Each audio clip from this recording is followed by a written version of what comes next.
Banner से स्पष्ट हो रहा है। कल महाराणा प्रताप की हल्दी घाटी का जो युद्ध हुआ था उसकी 450वें वर्ष में उसका प्रवेश है और इतनी महत्वपूर्ण तारीख को लेकर उदयपुर में स्थित महाराणा प्रताप गौरव केंद्र ने इस 450वें वर्ष को वर्ष पर्यंत तक मनाने का एक संकल्प लिया है। उसी के अंतर्गत सारा विषय जनता के सम्मुख जावे और ये करने के पीछे महाराणा प्रताप गौरव केंद्र का हेतु क्या है, उद्देश्य क्या है, सच्चा इतिहास है वो जनता के सम्मुख जावे, उसको लेकर आज ये पत्रकार वार्ता यहाँ पर आमंत्रित की गई है। हमारे मध्य में प्रताप गौरव केंद्र के अध्यक्ष के नाते दायित्व देख रहे और अपने उदयपुर के जाने माने प्रोफेसर भगवती प्रसाद जी शर्मा हमारे बीच में है, जो अध्यक्ष भी है प्रताप गौरव केंद्र के और पूर्व में वाइस चांसलर और अनेक सामाजिक दायित्वों का जिन्होंने निर्वहन किया। साथ ही हमारे साथ में आदरणीय पवन जी शर्मा उपस्थित है, जो प्रताप गौरव केंद्र की कार्यकारिणी में सचिव का दायित्व संभाल रहे हैं। ये जो संपूर्ण आयोजन जो हो रहा है 450 साल की जयंती के अवसर पर, उसका कार्यक्रम संयोजक के नाते और वैसे भी हमारे उदयपुर के सक्रिय चार्टर्ड अकाउंटेंट हैं जिन्होंने बहुत सारे सामाजिक प्रकल्पों को एक साथ काम किया हुआ, ऐसे हमारे आदरणीय चपलो जी हमारे बीच में है, महावीर जी चपलो। हम सब कार्यकर्ता तो समय देते हैं। हमारे बीच में अशोक जी पुरोहित भी है जो प्रताप गौरव केंद्र के कोषाध्यक्ष हैं। हम सब कार्यकर्ता तो थोड़ा थोड़ा समय देते हैं, परंतु जो अपना पूरा समय महाराणा प्रताप गौरव केंद्र को दे रहे हैं, ऐसे हमारे आदरणीय अनुराग जी सक्सेना हमारे बीच में है। मैं आप सभी का भी, क्योंकि शॉर्ट नोटिस पर हम परसों से इस कार्यक्रम की रचना में लगे हुए थे और अभी पवन जी और अब अशोक जी और हम सब लोग हल्दी घाटी से सीधे आप लोगों के बीच में आ रहे हैं। मैं आदरणीय भगवती प्रसाद जी से आग्रह करता हूँ इस अवसर पर प्रेस को अपना संबोधन दे। वैसे संपूर्ण जानकारी अनुराग जी ने प्रयास किया है आप तक पहुंचाने का, परंतु फिर भी कोई जानकारी शेष रह गई हो तो आदरणीय प्रोफेसर भगवती प्रसाद जी से आग्रह कर रहा हूँ इस अवसर पर हम सबको अपना संबोधन दे। आदरणीय भगवती प्रसाद। आप सभी का आज की इस पत्रकार वार्ता में हार्दिक स्वागत है। आज यह वही समय है जिस समय हल्दी घाटी युद्ध के एक दिन पहले महाराणा प्रताप की सेना ने अपने पास में जो लोसिंग है वहां जाकर अपना पड़ाव डाला। अकबर की सेना मान सिंह के नेतृत्व में 2 महीने पहले से मांडलगढ़ में पड़ाव डाले हुए थी, लेकिन वो साहस नहीं कर पा रहे थे कि वे आक्रमण करें। वे ये प्रतीक्षा करते रहे कि प्रताप आक्रमण करे और प्रताप ने अपना बहुत अच्छे से व्यूह रचना करके लोसिंग में अपनी सेना को इकट्ठा करके और फिर हल्दी घाटी के दर्रे के माध्यम से अकबर की सेना पर आक्रमण किया। तो ये भी एक पुण्य काल है जिस समय महाराणा प्रताप की सेना लोसिंग में एकत्र हुई। एक अगर हम देखें तो 724 से लेके और 1711 तक जो मुस्लिम सत्ताओं के विरुद्ध मेवाड़ के संघर्ष हुए, 724 में बापा रावल का अरब आक्रांताओं के साथ हुआ था और अंतिम मेवाड़ मुगल युद्ध महाराणा संग्राम सिंह द्वितीय के काल में बांदरवाड़ा में हुआ था। उस समय भी अकबर की मुगलों की सेना पूरी तरह से अपने सारे सामान छोड़कर भागी। तो यह जो है इस पूरे परिप्रेक्ष्य में देखने की आवश्यकता है कि जहां अकबर का भी शासन काबुल से लेकर बंगाल तक फैल चुका था और ऐसे में इतनी बड़ी सत्ता जिसका इतना अधिक राजस्व होता था, जिसके अधीन इतने सारे सभी भारत के अनेक राजा लोग उसके अधीन एक प्रकार से उसके सेनापति के रूप में जब काम करते थे, उस समय महाराणा प्रताप ने साहसपूर्वक उस सत्ता का अधीनता स्वीकार नहीं की। महाराणा प्रताप के राज्यारोहण के 4 महीने बाद से ही अकबर ने सबसे पहले जलाल खां को भेजा, उसके बाद मान सिंह को भेजा, उसके बाद आमेर के राजा भगवान दास को भेजा, उसके बाद लूणकरण को भेजा, जगन्नाथ कछवाहा को भेजा। तो ऐसे एक के बाद एक चार दूत भेजने के बाद भी जब महाराणा प्रताप ने अधीनता स्वीकार नहीं की, और ये वो कालखंड है जिसमें मारवाड़ के राजा चंद्रसेन अकबर का वैसा ही सफल विरोध कर रहे थे जैसा महाराणा प्रताप ने मेवाड़ में किया। लेकिन इसी 1576 में सिवाना का दुर्ग जो राजा चंद्रसेन का स्थान था, राजधानी थी, उस पर विजय करने के बाद उसमें यह एक अहंकार आ गया कि अब जब सारे देश की सारी सत्ताएं मेरे अधीन हो गई है, केवल एक महाराणा प्रताप अपनी स्वतंत्र अस्तित्व बनाए रखे हुए, तब फिर उन्होंने मान सिंह और मान सिंह के साथ जगन्नाथ कछवाहा, लूणकरण और 5 मुस्लिम सेनापतियों को, मैतर खां आदि सभी को भेजा। मतलब एक अकेले मान सिंह पर भी विश्वास नहीं था कि कहीं ये प्रताप के प्रति पक्षपात न कर ले, और इतनी बड़ी सेना के साथ आक्रमण किया। और जब महाराणा प्रताप की सेना ने, कि हरावल दस्ते ने मान सिंह की सेना, या हम उसे कहें अकबर की सेना पर पहला ही आक्रमण इतना भीषण था, तो वह 8-10 मील पीछे, बनास के भी पीछे वह सेना भागने लगी और भाग गई। पीछे से मैतर खां ये कहते हुए आया कि बादशाह सलामत स्वयं आए हैं, तो वह सेना लौटकर वापस आई। मान सिंह जो सेनापति था वह बिल्कुल सेना के मध्य से आधे से पीछे वाले भाग में हाथी पर अपने आप को सुरक्षित रखे हुए था, युद्ध में सीधे भाग नहीं ले रहा था।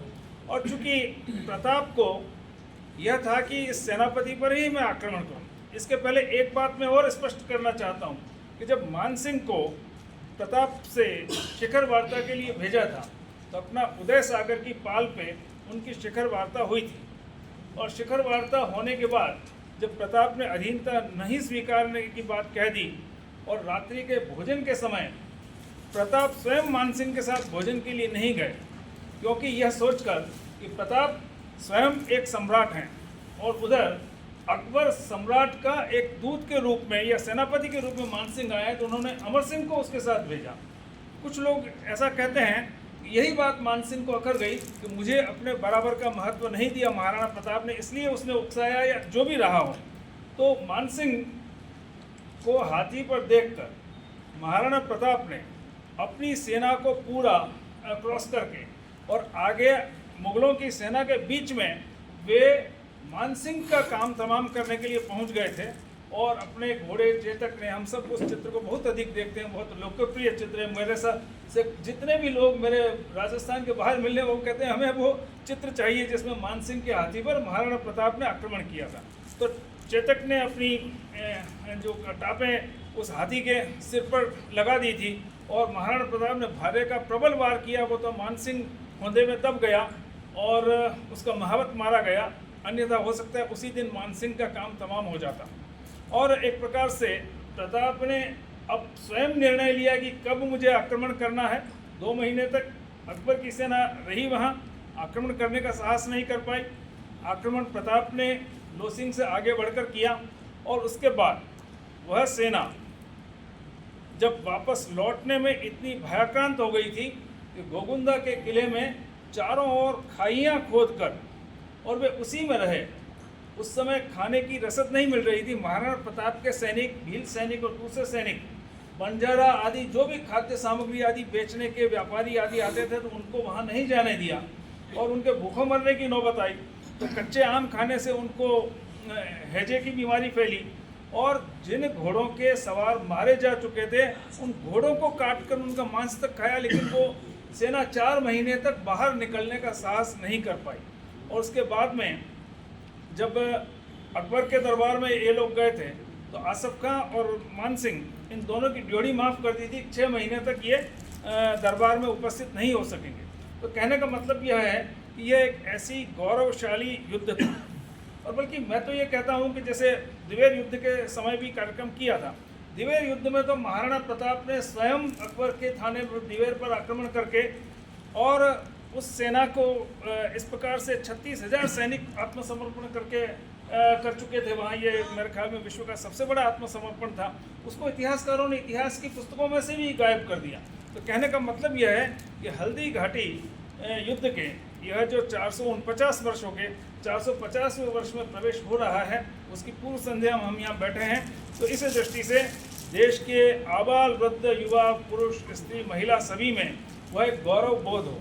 और मैं कहता हूँ आज हम अपनी सभ्यता संस्कृति आदि का पालन कर रहे हैं, तो उस समय पहले जब द्विध्रुवीय व्यवस्था थी, एक तरफ अमेरिका होता था, एक तरफ सोवियत संघ होता था, तो बाकी के दूसरे देशों से ये सभी एक प्रकार से ये याचना करते थे कि वो उनके खेमे में जाए। उसी प्रकार अकबर के सामने प्रताप के होने से अकबर पर हमेशा ये डर बना रहता था कि कहीं बाकी के राजपूत राजा प्रताप के साथ न चले जाएं। तो यह जो काउंटर पोल के रूप में, और इसलिए अकबर उस तरह का अत्याचारी नहीं बन सका जैसा कि औरंगजेब बना था, क्योंकि हर समय उसे यह डर बना रहता था। तो इसलिए प्रताप ने देश की सभ्यता संस्कृति स्वायत्तता इसको बनाए रखने में जो संघर्ष किया आजन्म, जब से राज्यारोहण हुआ तब से ही, तो यह कहा जा सकता है। और उन्होंने यहाँ तक कि मैं चित्तौड़ जब तक वापस नहीं लूँगा तो बिस्तर पर नहीं सोऊंगा, ज़मीन पे सोऊंगा, सोने चांदी के बर्तन में, ऐसे बहुत सारी उन्होंने प्रतिज्ञा करके और वे इस प्रकार से रहे। उन्हीं के दौरान जब हम देखते हैं गाडोलिया लोहारों ने भी प्रतिज्ञा की थी, घर बसा कर नहीं रहेंगे, और वे भी गांव-गांव लोगों में शौर्य जागरण का काम करते थे, सैनिकों को तलवारें उपलब्ध करा। यानी यह हल्दी घाटी और संपूर्ण प्रताप का संघर्ष एक जन युद्ध था, एक साम्राज्यवादी बाहरी आक्रांता के विरुद्ध। तो इसलिए हल्दी घाटी युद्ध के विजय की यह सार्ध चतुर्शती 450वीं जो वर्ष में प्रवेश है, इस अवसर पर एक कार्यक्रम होगा। कार्यक्रम में हल्दी घाटी में यज्ञ होकर और यहाँ वहाँ से संदेश यात्रा आएगी। बहुत सारी जानकारी मैं सोचता हूँ कि अनुराग जी दे देंगे कि वहाँ किस प्रकार से यज्ञ और किस प्रकार से होगा, और पूरी मार्ग में स्वागत की जानकारी कैसे रहेगा हमारे महावीर जी चपलोत देंगे। तो मैं आपसे आग्रह करता हूँ। डॉक्टर साहब, वास्तव में बहुत सारी जानकारी ऐसी आज आपने बताई इसमें कि वो हमारे लिए भी नवीन है, और मैं समझता हूँ प्रेस के बंधु निश्चित रूप से संज्ञान लेंगे। केवल महाराणा प्रताप का ये इशू नहीं है। हम मुगल साम्राज्य का नक्शा यदि कहीं नेट पे देखते हैं तो इसमें केवल एक मेवाड़ का ही इतना सा भूभाग दिखता है सारे आर्यावर्त में, जहाँ पर महाराणा प्रताप के कारण स्वाधीनता का एक झंडा बुलंद हुआ था। मैं समझता हूँ जितना दायित्व प्रताप गौरव केंद्र का इस विषय को आगे ले जाने का है, उससे भी अधिक विषय आपके माध्यम से अपन सबका मिलकर है। मैं इसी कड़ी में आदरणीय जी से आदरणीय अनुराग जी से आग्रह कर रहा हूँ, क्योंकि बड़ा गहन अध्ययन आपका भी है, और जैसा कि मैंने पूर्व में कहा कि पूर्णकालिक प्रताप के लिए लगे हुए हैं। मैं आदरणीय अनुराग जी से आग्रह कर रहा हूँ कि अपना संबोधन दे। आदरणीय अनुराग। सभी को नमस्कार। जैसा अभी हल्दी घाटी युद्ध के विषय में हम सभी ने जानकारी प्राप्त की, वैसे तो मेवाड़ से जुड़े होने के कारण से हल्दी घाटी युद्ध के विषय में हम सभी को पर्याप्त जानकारी है। मुझे ध्यान है 2021 में जयपुर में राजस्थान यूनिवर्सिटी में एक सेमिनार हुआ हल्दी घाटी के विषय में। हल्दी घाटी विषय को लेकर ही सेमिनार हुआ, और उदयपुर से भी 3-4 लोग उस सेमिनार में पेपर प्रेजेंट करने के लिए गए। संयोगवश मैं प्रताप गौरव केंद्र पर आया था, 1-2 साल ही हुए थे मुझे, लेकिन किसी कारण से मुझे भी जानकारी मिली तो मैं भी सुनने के लिए वहाँ गया। तो आपको आश्चर्य होगा कि जिस हल्दी घाटी के विषय में हम बहुत गौरव से वहाँ बात करते हैं, वहाँ उस हल्दी घाटी युद्ध में महाराणा प्रताप को हारा हुआ बताने वाले पेपर्स की संख्या ज़्यादा थी बनस्पत इसके कि हल्दी घाटी युद्ध में महाराणा प्रताप के विजयी होने की थी। अंत में जब ये सेमिनार समाप्त हुआ तो हम सब लोगों के बहुत आग्रह के कारण से जो वहाँ के अध्यक्ष थे, उन्होंने ये घोषणा की कि मुझे ऐसा लगता है इन सारे पेपर्स के बाद कि हल्दी घाटी युद्ध अनिर्णित रहा था। वास्तव में अंग्रेजों के समय से ही ये जो विमर्श चला, और बाद में स्वतंत्रता के पश्चात वामपंथी इतिहासकारों ने ये जो कुचक्र चलाया कि हल्दी घाटी युद्ध में महाराणा प्रताप हारे थे, उस विमर्श को हम आज तक ढो रहे हैं। स्वतंत्रता के पश्चात हमारा ये दुर्भाग्य है कि हम अपने नायकों के किए हुए कामों को, हमारे देश के महापुरुषों के किए हुए बड़े कामों को भी स्थापित करने में सफल नहीं हो पा रहे। ये हल्दी घाटी युद्ध के बारे में मेवाड़ के इतिहासकारों को लेकर जैसा एक सेमिनार 2021 का मैं राजस्थान यूनिवर्सिटी का वर्णन कर रहा हूँ, वैसा ही एक सेमिनार प्रताप गौरव केंद्र की प्रेरणा से राजस्थान विद्यापीठ में विगत वर्ष में हमने आयोजित किया। लगभग 30 के आसपास इतिहासकार मेवाड़, राजस्थान और देश के कुछ हिस्सों से उसमें आए थे।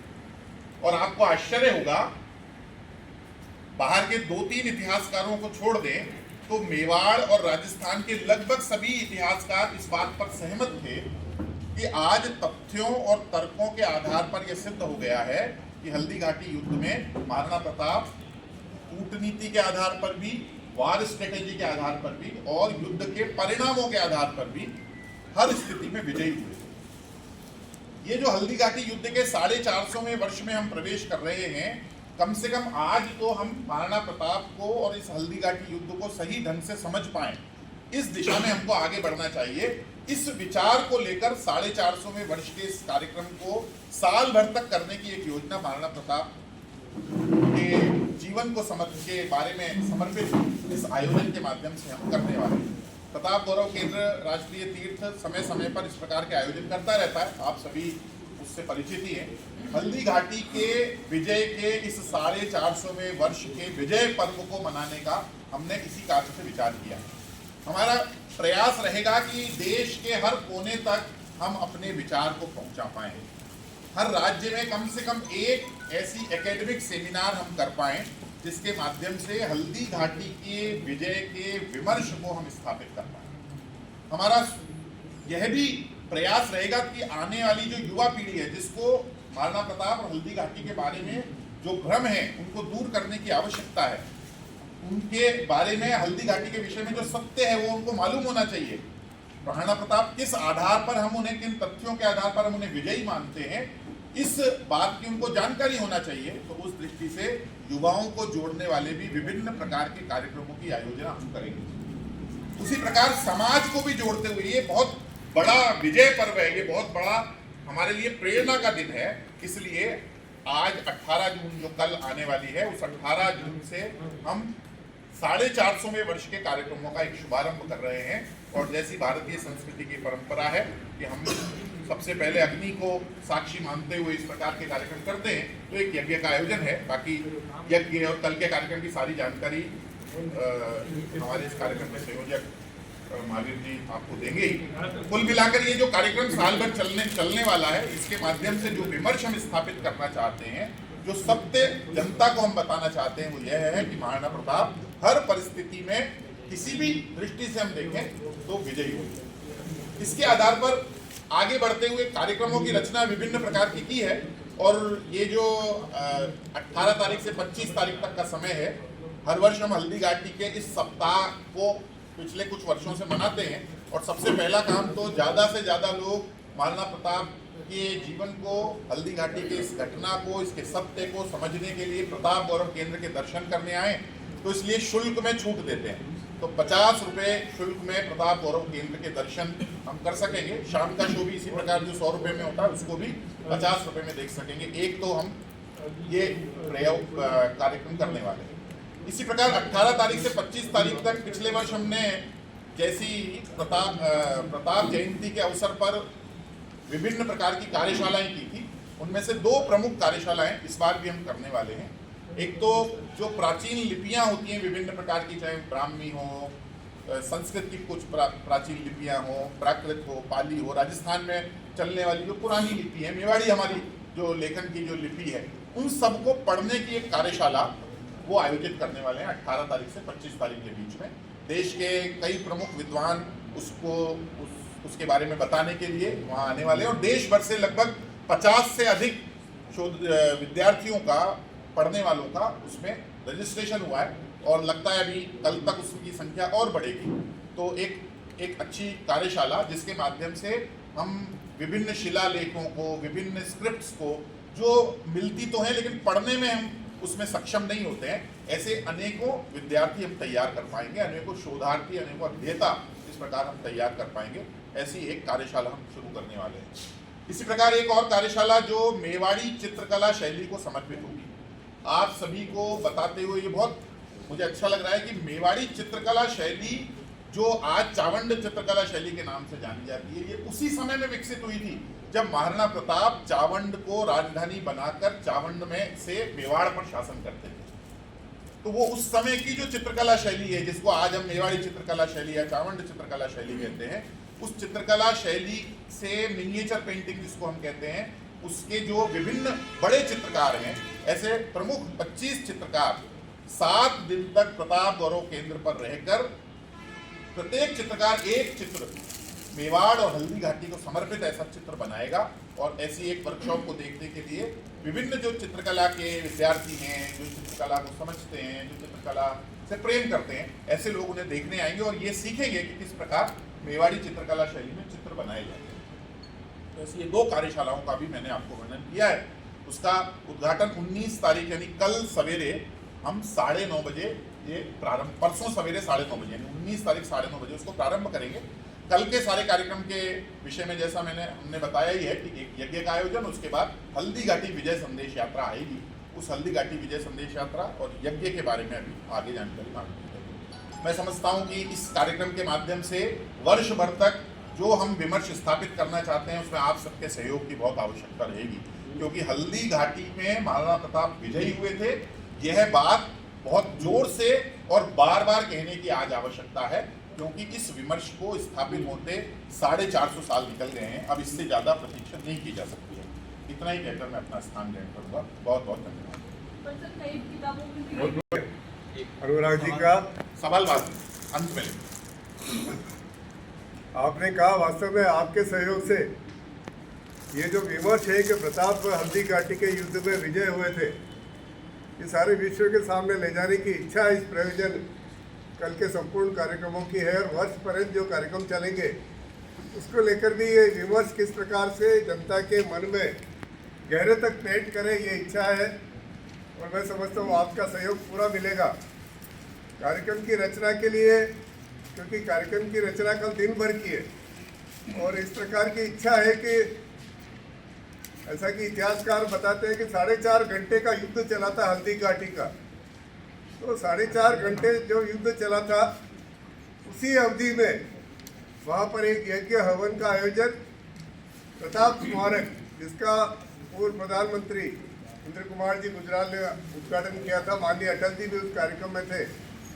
वहाँ पर आज पवन जी शर्मा की उपस्थिति में, अशोक जी पुरोहित की उपस्थिति में वहाँ पर स्थान का चयन करके यज्ञ की तैयारियां प्रारंभ हो चुकी है। अब कार्यक्रम का विस्तार से चर्चा के लिए मैं आदरणीय महावीर जी चपलोत को आमंत्रित कर रहा हूँ कि कार्यक्रम का स्वरूप किस प्रकार से रहेगा और उदयपुर में शोभा यात्रा किस प्रकार से निकलेगी। आदरणीय महावीर जी। आप सभी को प्रणाम। ये बहुत ही अत्यंत गौरव का विषय है कि हमने एक ऐसी धरती, मेवाड़ की धरा पर हम सभी ने जन्म लिया, तो ये पुण्यवानी से कम नहीं। मेवाड़ में जन्म लेने के लिए मुझे लगता है मनुष्य योनि के लिए तो बहुत पुण्य करने पड़ते हैं, और उसमें भी अगर मेवाड़ की धरा पे किसी चेतना ने अगर जन्म लिया जो महाराणा प्रताप की भूमि है, तो उसके लिए बहुत ही अत्यंत पुण्यवानी रही होगी हम सभी। आप सभी को हमारे माननीय अध्यक्ष जी ने और अनुराग जी भाई साहब केंद्रीय निदेशक जी ने बताया है कि ये विमर्श को स्थापित करना, तो विमर्श चालू घर से ही होता है। हमारे बच्चों को भी आज पूछा जाए तो वो क्या कहते हैं कि अनिर्णित रहा, तो ऐसा हमारे दिमाग के अंदर फीड कर दिया गया पुरानी किताबों और पाठ्यक्रमों के माध्यमों से। आज वो विमर्श जब हमने संगोष्ठियाँ की, जब हमने एक्चुअल स्थिति को जाना, पुराने इतिहास को खंगाला, और इतनी सारी सब जब बुद्धिजीवी लोग मिले तो ये विमर्श स्थापित हुआ कि हम तो जीते थे, लेकिन हमारे मन के अंदर, मनस्थिति के अंदर ये डाल दिया गया कि हम हारे। तो फिर गौरव केंद्र जो हमेशा मेवाड़ के धरती पर मेवाड़ के सच्चे इतिहास को आगे लाने के लिए एक राष्ट्रीय तीर्थ के रूप में पहचान स्थापित कर चुका है, तो उन्होंने बीड़ा उठाया कि क्यों ना इस विमर्श को पूरे देश, पूरे विदेशियों के सामने ले जाया जाए, सच्चाई लाई जाए। उस सच्चाई के प्रारंभ में हमने कहा कि एक पूरा 60 चतुर्शती का जो वर्ष है 2025 वाला 18 जून को उसका शुभारंभ करते हैं। और पहला शुभारंभ अगर हो तो हमारी परंपरा रही है सनातन धर्म की कि हम एक अच्छा राष्ट्र चेतना यज्ञ का आयोजन करें। ये यज्ञ होगा 8:30 बजे एग्जैक्ट स्टार्ट हो जाएगा। इसके अंदर 11 यजमान अभी हमने निश्चित किए हैं, वो बैठेंगे और भी यजमान इसके अंदर शामिल हो सकते हैं। और जो 11 यजमान जो वहाँ बैठेंगे हल्दी घाटी की उस यज्ञोपवीत जगह पर, तो वो 11 मैं आपको नाम ले लेता हूँ। इसके अंदर हमारे जो मुख्य यजमान के रूप में जो हमें स्वीकृति मिली है वो हमारे उदयपुर के सांसद डॉक्टर मन्नालाल जी रावत, वो हमारे मुख्य यजमान रहेंगे। उनके साथ उदयलाल जी लोहार खमनोर से, तनसुख जी सोनी, हिम्मत सिंह खमनोर से, बंशीलाल जी खटीक, संजय जी कावड़िया, नारायण जी गमेती, अजय जी तिवारी, दीपक जी शर्मा, शंभू जी गमेती व राजकुमार जी पत्तावत भी जोड़े समेत यजमान की भूमिका में रहेंगे।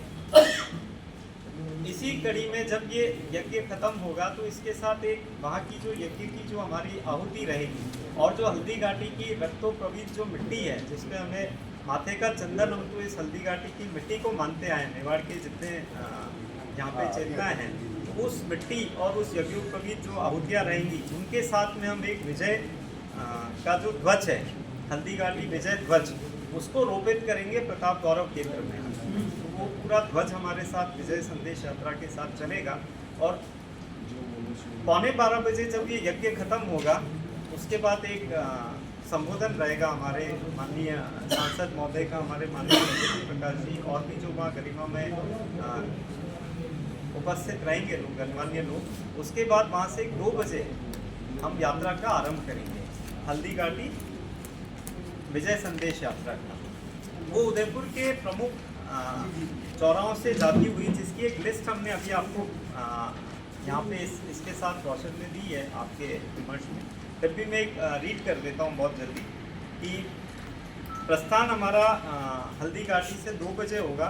Balicha, Losing, Kadiya, Iswal, Ambiri, Bhuwana, Gabri Chowk, RK circle, Pula, Fatehpura, Sukhadia circle, Meera girls college, Kot चौराहा, Shastri circle, TRI circle, MV college, BN Sansthan, Sevashram, JMB restaurant, Hansa palace, national Mishthan Bhandar, Narayan सेवा संस्थान, मिनारिया गेस्ट हाउस, हिंदू राष्ट्र चौराहा, Mali colony, Sikh colony, RCA, Suraj Pol, Udiya Pol, Jagdish Chowk, Hathi Pol, Chetak, UID, field club, Dewali. और यहाँ सब से होते हुए 100 से अधिक कारों में एक विजय रथ की भी हमने स्थापना की है। साथ में एक उद्बोधन करने के लिए साथ में एक जो राष्ट्र के चेतना के जो गीत हैं उनके साथ हमारा एक डीजे भी रहेगा। और प्रताप गौरव केंद्र में हम 8 से 8:15 के बीच में उस विजय ध्वज को हम स्थापित रोपित करेंगे उसी मिट्टी और उसी यज्ञ की आहुति के साथ। इसके साथ में कुछ समाजों ने, कुछ बहुत ही अच्छे संगठनों ने हमें बहुत ही अच्छा आशीर्वाद प्रदान किया। जब भी हमने विमर्श उनके सामने रखा तो हर जन चेतना की ये इच्छा थी हम कैसे इसमें सम्मिलित हों। अनेक स्थानों पर बहुत सारे भव्य पुष्प वर्षा होगी, कहीं आतिशबाजी से स्वागत होगा, कई सहयोगी संगठनों ने इसमें अल्पाहार और पेय पदार्थों की भी रचना सोची है। उसका हम उन सबको धन्यवाद भी ज्ञापित करते हैं।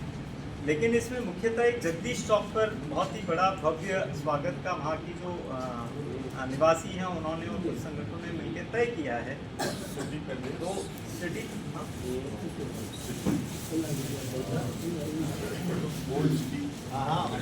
ओल्ड सिटी का जो ऑर्गेनाइजेशन है उन सब ने मिलकर और ये रचना रची है। तो उसमें एकलिंगनाथ जी की हमारे जो आराध्य देव हैं उनकी झांकी रहेंगी, हल्दी घाटी की माटी और विजय ध्वज शामिल होंगे और यात्रा का उदयपुर में जगह जगह स्वागत तो किया ही जाएगा। उसके साथ में ये यात्रा जब आरंभ होगी और इसका जो अंतिम छोर होगा वो होगा प्रताप गौरव केंद्र राष्ट्रीय तीर्थ। उसके अंदर पूरा 1 साल तक जो हमने 60 चतुर्शती का जो वर्ष है 2025 से अभी जो आने वाला 16 जून 2026 तक ये ध्वज रोपित रहेगा। और इस ध्वज के प्रांगण से हम वर्ष पर्यंत ये विमर्श को स्थापित करने के लिए अलग अलग कार्यक्रम की रचना रचेंगे। और इसमें बहुत ही अत्यधिक सहयोग मिला है, जैसे हमारे माननीय चंद्रगुप्त जी भाई साहब हैं, हमारे समिति के सदस्य हैं, हमारे मनोज जी हैं, हमारे अशोक जी पुरोहित भाई साहब हैं, कपिल जी सुराणा यहाँ विराजमान हैं, जयदीप जी आमिटा हमारे साथ हैं, विवेक जी भटनागर हैं, हमारे कई मीडिया के बंधु जो हमारा सारा कार्य देखते हैं वो भी यहाँ पे हैं। तो अनेकों अनेक संगठन और समाज विशेष के लोगों ने, आप देखेंगे कल से पूरा उदयपुर एक विजय संदेश की यात्रा को घर घर तक पहुंचाने के लिए जन आंदोलन के रूप में एक ये कार का रैली निकल रहा है। 100 से अधिक कारें इसके अंदर वहाँ से हल्दी घाटी से अम्बेरी होते हुए पूरे उदयपुर के कुछ जो चयनित रास्ते हैं, हर जगह तो हम जा नहीं सकते, लेकिन कुछ चयनित रास्ते जो आपको दिए हैं उन पर जरूर से जाएंगे। और कोई इससे रिलेटेड कोई सवाल हो, प्रशासन को हमने इसकी जानकारी दे दी है, प्रशासन का पूरा सहयोग मिल रहा है हमें, और कोई आपका सवाल जवाब हो उसके लिए आप आमंत्रित हैं। बहुत बहुत धन्यवाद। और मेरी तो ये आप सभी से विनती है, आप सभी भी, मुझे पता है आपका बहुत ही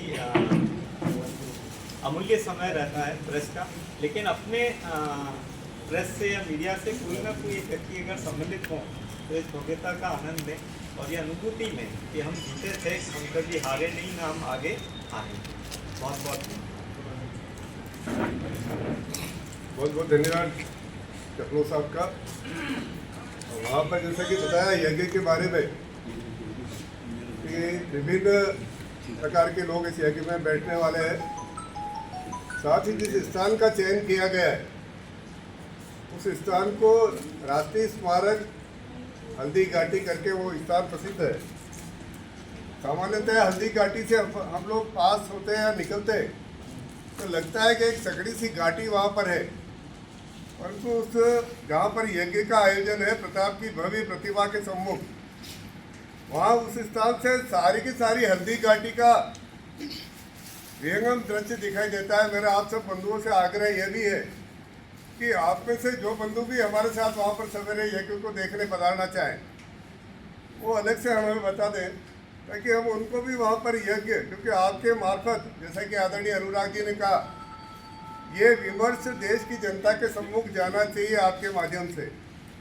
तो हम प्रयास करेंगे, तो कोई भी ऐसी सूचना हो तो सूचना मुझे, अशोक जी पुरोहित को या अनुराग जी को या महावीर जी को, किसी को भी सूचना कर सकते हैं। परंतु मेरा आपसे आग्रह जरूर है कि एक बार उस राष्ट्रीय स्मारक को जरूर देखें आकर। वो वहाँ पर कार्यक्रम नहीं करने के अभाव में वो स्थान उपेक्षित हो रहा है, और जब किसी स्थान की उपेक्षा होती है तो वहाँ पर पर्यटक भी नहीं जाता। मेरा आप सबसे आग्रह है कि कल के अनुष्ठान को देख रहे आप निश्चित रूप से पधारें। मैं आदरणीय पवन जी को धन्यवाद के लिए आमंत्रित करूं। उसके पहले आप लोगों को कोई प्रश्न हो, आप लोग कोई जिज्ञासा हो यज्ञ के बारे में, शोभा यात्रा के बारे में या इतिहास के बारे में, आप कोई प्रश्न पूछना चाहें तो हमारे मंचासीन हमारे अग्रजों को आप प्रश्न पूछ सकते हैं। कोई जिज्ञासा हो तो वो शांत कर सकते हैं। मैं आप सभी को भी आमंत्रित करता हूँ।